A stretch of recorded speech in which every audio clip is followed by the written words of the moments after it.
अस्सलामुअलैकुम सामीन, 18 रमज़ानुल मुबारक की तारीख़ शुरू हो चुकी है। 9 अप्रैल है। ख़बर का उन्वान है, उत्तर प्रदेश में नगर पालिका चुनाव का ऐलान हो चुका है। उत्तर प्रदेश में 14,684 ओहदों पर चुनाव होना है। किस ज़िले में किस तारीख को वोटिंग होगी, इसका बाज़ाब्ता ऐलान हो गया है। ख़बर तफसील से सुनिए।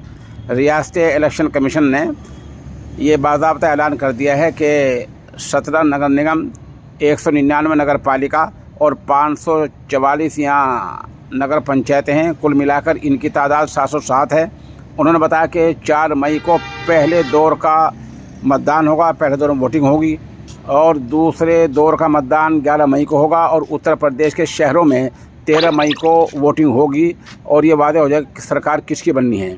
उन्होंने बताया कि पहले दौर में सहारनपुर, मुरादाबाद, आगरा, झांसी, प्रयागराज, लखनऊ, देवीपट्टन मंडल, गोरखपुर और वाराणसी मंडल के 37 ज़िलों में वोटिंग होगी, और दूसरे दौर में मेरठ, बरेली, अलीगढ़, कानपुर, चित्रकूट, अयोध्या, बस्ती, आजमगढ़ और मिर्ज़ापुर जोन के सभी ज़िलों में वोटिंग होगी। बहरहाल उत्तर प्रदेश में ये बाकायदा ऐलान हो गया है। उत्तर प्रदेश में 14,684 ओहदों पर चुनाव होना है, और 17 इनमें महापौर हैं, यानी 17 इनमें नगर निगम हैं, और 1,420 पार्षद के चुनाव होने हैं, और ये चुनाव EVM के ज़रिए होंगे। बाकी तफसीलात हम इंशाअल्लाह बाद में देंगे।